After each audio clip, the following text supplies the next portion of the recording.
Ayi, kamu ini benar-benar jahat ya sama adik iparmu. Ada apa, Bu? Datang-datang kok marah-marah? Kamu gak usah pura-pura gak tahu. Dari luarnya aja kamu itu polos, tapi aslinya kamu licik luar biasa. Ada apa lagi sih, Bu, ribut-ribut? Ini pasti istri kamu yang udah ngehasut kamu kan? Sampai-sampai kamu marah besar ke adikmu. Apa? Istri aku ngehasut aku? Cerita dari mana lagi itu, Bu? Kemarin Manda telepon ibu nangis-nangis habis dimarahin sama kamu. Katanya kamu dihasut sama istrimu ini. Asal ibu tahu, justru istri aku yang sudah berkorban untuk menjaga nama baik ibu dan keluarga kita. Maksudnya? Manda itu punya hutang, tapi pakai nama ibu. Kebetulan admin dari pinjaman itu temannya Ayi. Ayi, maaf ya, kami terpaksa mau viralkan foto ibu mertuamu pegang KTP. Karena pinjaman adik iparmu gak dibayar-bayar. Apa? Ya Allah, jangan sampai suamiku malu karena ibunya tersebar di sosmed. Apalagi ini masalah hutang. Dan ibu tahu, istri aku yang bayarin hutang itu, Bu, demi menjaga nama baik keluarga kita. Manda itu sudah sering hutang di mana-mana, dan kali ini pakai nama orang tua. Makanya kemarin aku nasehatin dia. Dianya malah ngefitnah istri aku. Lain kali kalau ada apa-apa, ibu tanya sama aku dulu, biar gak salah paham kayak gini. Ingat, Bu, jangan selalu membela anak kandung. Yang benar tetaplah benar, yang salah tetaplah salah. Terkadang seseorang yang ibu anggap orang luar lebih peduli dan menghargai ibu.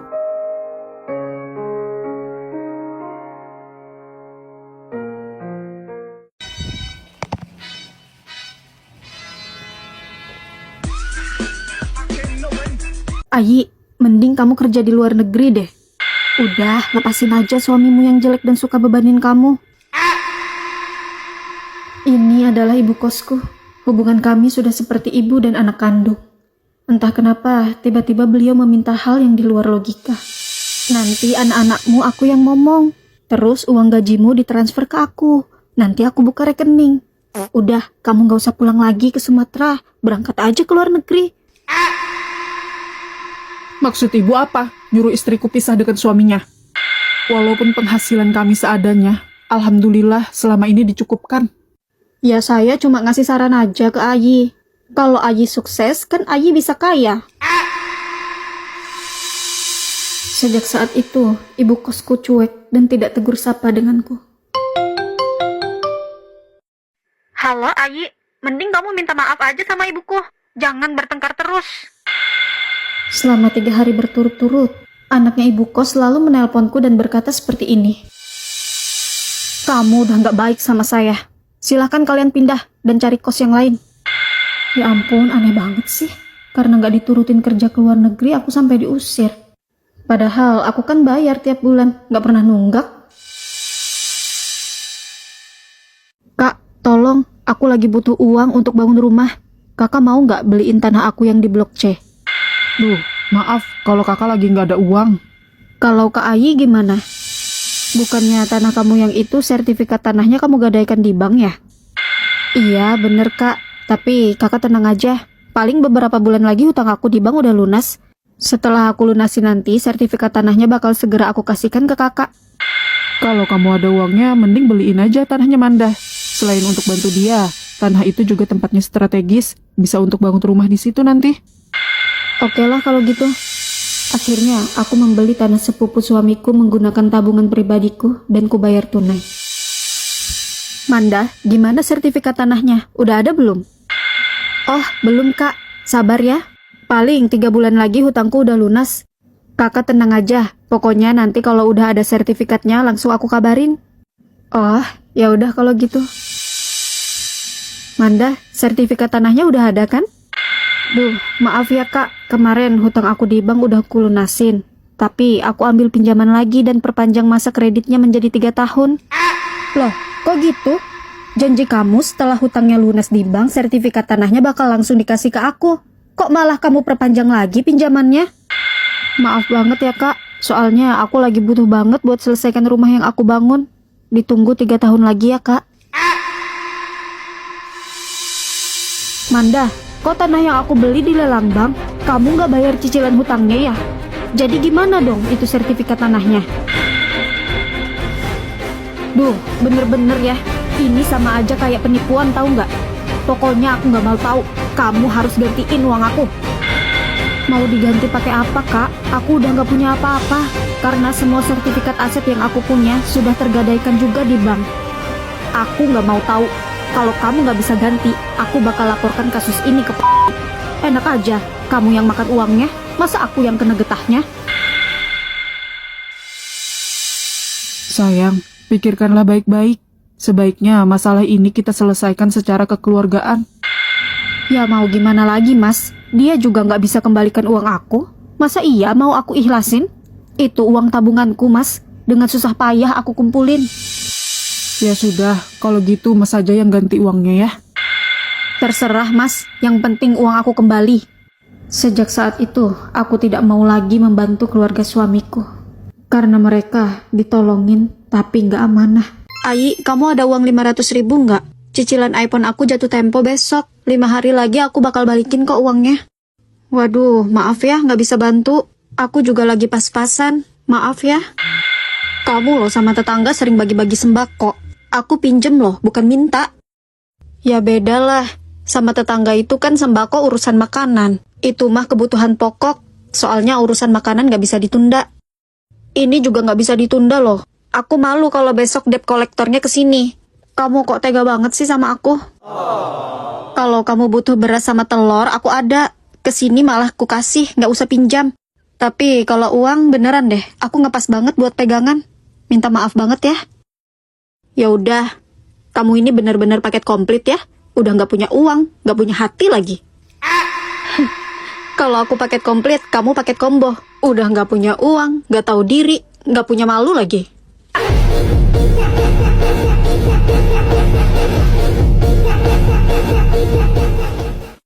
Padahal saya udah capek-capek pasarkan tanahnya Bu Ayi yang mau dijual. Katanya saya bakal dikasih uang 10 juta kalau berhasil jualkan tanah itu, Bu.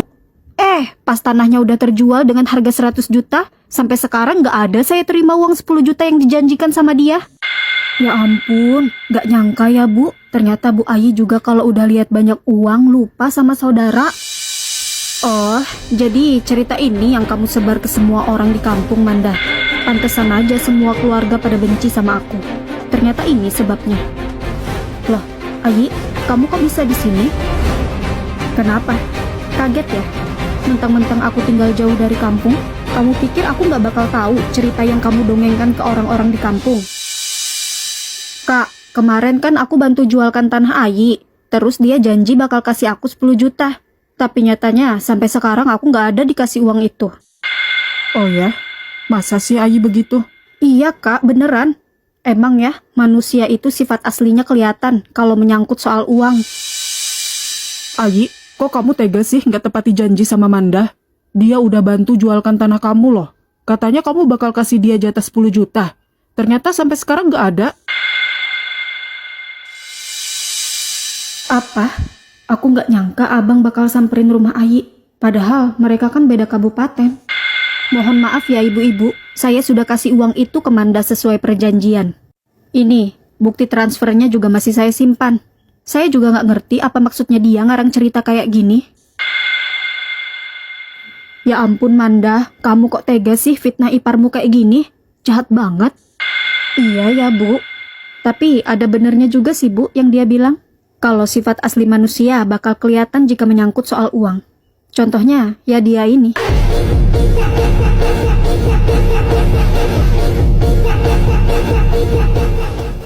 Silakan Bu, ini nasi bungkus Jumat berkah. Nasi uduk aja pakai dibagi-bagi. Kirain isinya ayam goreng. Ternyata gini doang isinya. Iya Bu, maaf ya. Ini saya ada cancelan pelanggan yang gak jadi order. Daripada mubazir di rumah, makanya saya bagiin sekarang. Kalau kesiangan, keburu gak enak rasanya. Makanya, jangan blow on jadi orang. Blow on kenapa ya Bu? Lah iya, sampean dapat orderan nasi masa isiannya begini? Ya orang gak mau ambil lah. Ayamnya aja gak ada. Ini paket nasi uduk harga 10.000 Bu. Saya ambil untungnya juga tipis banget. Makanya isinya sederhana. Nih, saya balikin lagi ke kamu. Makanan begini cocoknya buat pakan ayam saya. Sekarang saya ngerti kenapa ibu hidup susah. Soalnya ibu gak pandai bersyukur. Pantesan ibu nggak mampu beli ayam ya? Sampai-sampai ngarepin tetangga untuk bagi-bagi ayam.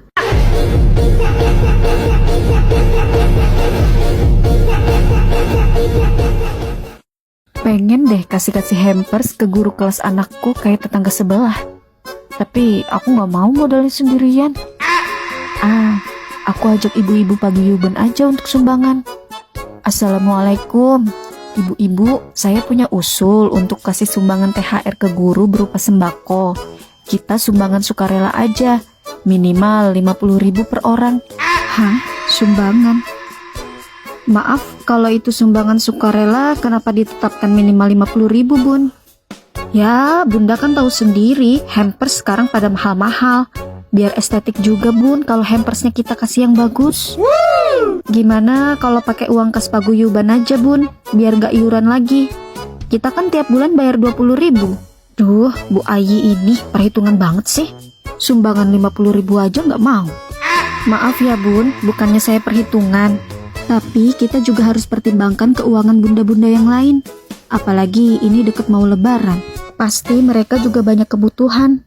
Jangankan untuk lebaran, untuk belanja menu buka puasa hari ini aja, aku masih becarian uangnya. Ma, teman-teman aku udah beli baju lebaran. Aku kapan dibelikan? Sabar ya nak, malam takbiran aja ya kita belinya. Yah, untuk baju lebaran anakku pun, aku harus nunggu nerima uang zakat dari masjid. Gini aja, kalau Bu Juleha mau kasih hampers yang estetik dan bagus, ibu pribadi aja yang kasih langsung ke guru. Tapi kalau mau kasih hampers sesuai kemampuan kita, pakai uang kas paguyuban aja, Bun. Biar bunda-bunda gak keluar uang lagi. Setuju, Bun? Iya, saya juga setuju. Alhamdulillah. Bun, anak saya kok duduknya pindah? Kemarin kan duduknya sama anak sampean. Oh, kemarin dia sendiri, Bun, yang pindah ke bangku depan. Saya juga udah tanyain sampai 2 kali, mau nggak duduk dekat Ica? Tapi dia tetap mau duduk di depan, Bun. Oh, gitu ya. Bun, anak saya ternyata duduknya dipindah ke paling belakang. Dia duduk sendirian, gak ada temennya. Dia ngerasa sedih sampai mau nangis. Kasian banget anak aku. Dia jadi korban keegoisan ibu-ibu SD yang ngatur-ngatur tempat duduk. Oh ya? Tadi pagi itu dia sendiri, Bun, yang mau pindah. Gak ada yang nyuruh dia pindah. Habis itu juga saya pulang, gak perhatikan anak sampean lagi. Saya lebih setuju gurunya aja yang pindahin duduk anak-anak, bukan ibu-ibunya. Gak etis aja kalau ibu-ibunya yang ikut campur. Ica, emang bener tadi Laura disuruh duduk di kursi paling belakang? Enggak kok, Mah. Dari masuk sampai pulang dia duduk di depan aja, gak pindah-pindah. Beneran? Iya, bener, Mah. Bun, maaf. Ternyata anak saya ngebohong. Dia gak pernah pindah duduk ke belakang. Dia tetap duduk di depan. Maaf ya, tadi saya udah ngomong macam-macam. Iya. Dasar, emak sama anak sama aja, sama-sama suka drama.